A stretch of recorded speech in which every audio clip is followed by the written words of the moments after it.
analytics have gone too far. I, for one, love analytics. I think analytics are great. Obviously, starting with baseball, but being applied to other sports to varying degrees of success in more recent years.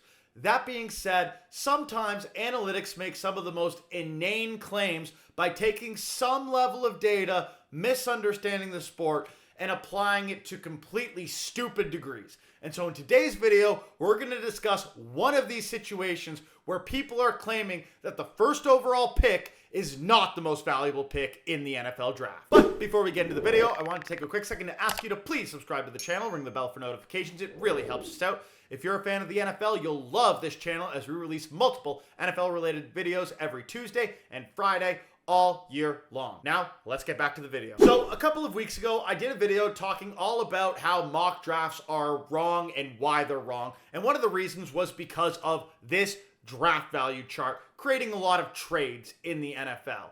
For those of you who haven't seen that video, this draft value chart was created by Jimmy Johnson and Jerry Jones of the Dallas Cowboys back in the late 80s and early 90s, and basically is an attempt to apply a value to every pick in the NFL draft. However, this chart is quite old, and so a lot of people have tried to come out and create more accurate versions of this chart. And this is what we're going to talk about today. And here is a perfect example of this chart. This is what we're looking at. Let me try to break this down for you. Basically, the line we're looking at is the pink line. The other lines basically try to determine how much a player's value is. Now let's start. We are not arguing how sites and different people determine player value in football. Whether we agree with that, whether we disagree with that, that is not up for debate today. What we're trying to argue and debate today is how draft picks are valued utilizing those valuations. And so what you can see in this pink line, which attempts to do that, is that they claim the most valuable NFL pick in the draft is 12th. I think most NFL fans could probably look at that and say, that is completely dumb. There's no way the 12th overall pick is more valuable than the first overall pick. But when you start to scratch the surface, you start to somewhat understand where this argument is coming from. And it's all because of the salary cap. Let me try to explain. So let's take a player like Russell Wilson. Russell Wilson was an absolute pariah in Denver.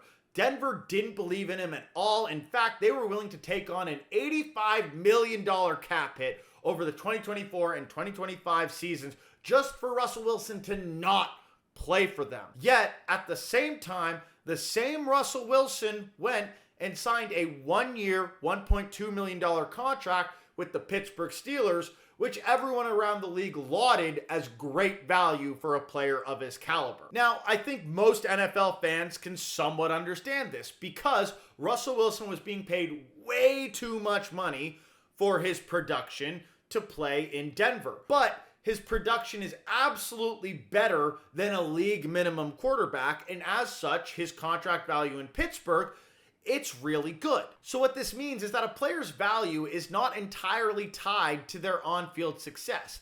In fact, it's tied to their on-field success as it relates to their contract value, i.e. the amount of cap hit that player's contract goes against the team's salary cap. So what this chart is trying to determine is what a player's value is divided by what that player's cost is that's granted by the pick they're picked with. And as such, the first overall pick gets a significantly higher salary than the second, than the third, etc., etc. And so when you start to think about it this way, you can somewhat understand how a later pick might actually have a higher value. When you're looking at these other charts, the two green charts, the orange chart, and the purple chart, you see they all agree the first overall pick has the highest player value. They have the highest player value, and it does decrease as the picks increase, which just makes sense. The best players go earlier, and as the draft goes on, the talent pool wanes. However, as the chart argues, the salary decrease is not in line with the player decrease, and the salary decrease is actually more steep than the player value decrease, which is why you result in the 12th overall pick being the most valuable pick, and the first overall pick being equivalent to a mid-second round pick. So again, If you don't know much about analytics and you read this and at a high level you understand why salary and cap hit matters in terms of a player's value, then you might read this and agree with it. However, this chart makes two crucial mistakes, and that's what we're going to talk about in this video. And the first mistake is it assumes that players' value is linear. What do I mean by that? Well, at a high level, it basically would mean that a player who is worth twice as much as another player would be worth a salary twice as much as that player. At a high level, this somewhat makes sense, but I'm going to explain to you why this is completely wrong, and I'm going to start by showing you a bunch of dots. Yes, this is just a bunch of dots. This is 200 equally sized blue dots on the screen. Feel free to count them all out, or you can just trust me. I don't care. Now, imagine the background of the screen as the salary cap. You can fit these 200 evenly sized dots into the salary cap, no problem, and therefore, this is an allowable way to spend your resources. Comparatively, we could take 50 circles that are exactly 4 times as large as those previous circles. If you don't believe me that they're 4 times as large exactly, here's an example of 4 of those circles compared to one of these circles. They have the same diameter for 2 smaller circles as 1 bigger circle. And if you need me to explain why that's 4 times as big, go watch a math video or something. We're not here to talk math. We're here to talk football, kind of. So we have 50 evenly sized circles here compared to 200 evenly sized circles that make up the same amount of area. Therefore, they have the same value, i.e. area. But what happens if I say you're only allowed to have 25 circles? Well, that shows that you can have half of your bigger circles fit into the box, which is 25 of the circles. However, if we go back to the smaller circles, you only have about 1/8 of the circles that can be included because you can only have 25. So we talked about the whole area being the salary cap, but the box is your roster max. Remember, in football, you can only have 53 players on the roster. And beyond that, you can only have 22 players starting. 11 offensive players and 11 defensive players, all in different positions with different levels of value they can contribute to your team. So when we look at these two options next to each other, yes, the 4 smaller circles and the 1 bigger circle have the same amount of value. However, I think we can all agree that we would all take the 1 bigger circle over the 4 smaller circles because we have a roster constraint. We have a constraint of the number of circles we can have. And as such, if we're all going to take the bigger circle over the 4 smaller, then the bigger circle is actually worth more than 4 times the amount of the 4 smaller circles, meaning it's not linear, it's exponential. Bring that beyond that. We could have 16 smaller circles, 4 medium circles, 1 large circle. And again, we would all take the 1 large circle over 4 medium circles and the 4 medium circles over 16 smaller circles. Again, it's exponential. It goes up over time. It is not a linear argument. So back at this chart, all this chart is saying is a player's value divided by a player's cost. And so if you have a player's value who is double another player's value and their cost is double, then they would be given an equal value on this pink line. However, as we just explained, it would actually be a greater value, or should be a greater value, for the player that has a higher player value. So now that we understand that, we can look at this chart and see that it's not completely accurate, but it also probably wouldn't entirely account for the difference between the 12th overall pick and the 1st overall pick. Remember, the 1st overall pick is only considered to be worth about 65% of that of the 12th overall pick. Yes, an exponential equation can account for a portion of that difference, but it's likely not going to account for the entirety of that difference. And there's actually a bigger problem than the fact that this chart erroneously uses a linear valuation scale. And that is that this chart assumes, whether intentionally or unintentionally, that at least one of these players is paid a fair market value, and that this is the fair market value determined by the market for these picks, and that the market is innately inefficient. Now, we as NFL fans know that one of the biggest values of draft picks is that draft picks come with depressed player values.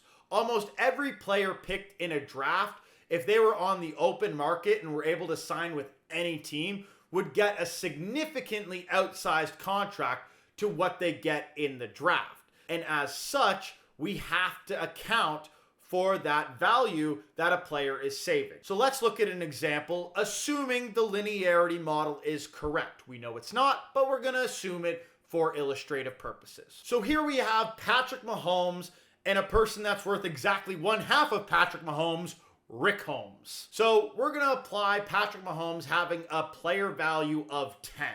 Again, this is an arbitrary number. I'm not saying this is actually a value that he has. We're not debating player value. Let's just move on from that. He has a player value of 10. And in turn, Rick Holmes has a player value of 5 because he is exactly one half of Patrick Mahomes. Patrick Mahomes' rookie deal has him paid a value of $4 million a year, whereas Rick Holmes only has a value paid of $1 million a year. As such, we can look at it and say that Patrick Mahomes has a player value per $1 million spent of 2.5, whereas Rick Holmes has a player value of $1 million spent of 5. And so on our nifty chart that we looked at earlier, it would say that Rick Holmes is worth double what Patrick Mahomes is worth. And again, when we think about it, this somewhat makes sense. Rick Holmes is paid 1/4 of what Patrick Mahomes is paid, but generates 1/2 of what Patrick Mahomes generates. And as such, it would make sense that Rick Holmes is worth double what Patrick Mahomes is worth. But that assumes that Patrick Mahomes is being paid fair value. Now, we know that when Patrick Mahomes was able to sign a fair market value contract, that he got $50 million. So if we take that $50 million, we can in turn assume, with the rule of linearity, which we've already talked about, but we're using it here, Rick Holmes would be worth $25 million using that linearity. And so if we take that, a player value of 10 divided by 50 would be 0.2. For Rick Holmes, a player value of 5 divided by 25 would be 0.2. They would have an identical player value per $1 million spent, which again would make sense. They would be at the same line on the chart if this was the amount they were getting paid. But this isn't the amount. Remember, the annual cost is the amount they're getting paid. And as such, Patrick Mahomes has a surplus value over Rick Holmes of $46 million, i.e. $50 million, that's his fair market, divided by his salary of $4 million. Rick Holmes only has a surplus value of $24 million. And so while using the model of the graph we looked at, we would see that Rick Holmes is worth double what Patrick Mahomes is worth. In actuality, it's the inverse. Patrick Mahomes is worth nearly double what Rick Holmes is worth. And if we take out the argument of linearity and assume that it's exponential, we can be almost certain that Patrick Mahomes should actually be worth at least double, if not more than double, what Rick Holmes is worth. And so going back to this chart, we can start to understand that the first overall pick, well, yes, they might have a higher cost to their player value on their rookie deal. We can also argue that they have a significantly higher fair market value than the players later down in the draft. I don't know what that value is, and I'm not trying to calculate that in this video. All I'm trying to say is that when you look at this chart, you might be shocked to see that the 12th overall pick is the most valuable pick in the draft. And if you read it without taking a critical lens, you might actually start to believe it. But once you take a deeper dive, you start to see that this chart is full of complete lies and inaccuracies that are enabled by a misunderstanding of analytics and financial analytics in the sport of football. So going back to where we all started, does that mean that Jerry Jones and Jimmy Johnson got this chart right? Probably not. At the end of the day, those guys made this chart over 30 years ago and did not have the same tools and analytics that we have nowadays to value these picks. That being said, I am confident that the first overall pick is more valuable than the second, is more valuable than the third, and so on and so forth. People trying to apply these new values to these picks are not necessarily wrong. There might be a level where these picks are not worth what they say they're worth in relation to the other picks on this chart. That being said, a later pick is not worth more than the first pick because of the suppressed value of those picks, as well as the increased value of more valuable players. But that's it. We're done with all these numbers and analytics and jargon. If you've stuck with me for the entirety of this video, well, thank you, first of all. And secondly, why? I'm kidding. But at the end of the day, this is more of a passion project for me. This is just something that I've read way too many times when doing research into analytics in football, and it's bothered me for well over a year. And so I just wanted to make a video on this. I understand that a lot of people don't want to listen and hear about advanced analytics, but I care about it, and my hope is that one or two of you will also care about it and will actually learn something from this video and be able to go back to some of your friends and some of these articles and realize how stupid they are in actuality. Either way, that's it for the video. If you like this type of video, leave a note in the comments telling me you like more of these videos. And don't worry, we'll be back in a couple of days with a much more football-focused video, I promise. Either way, we'll see you all next time. Peace!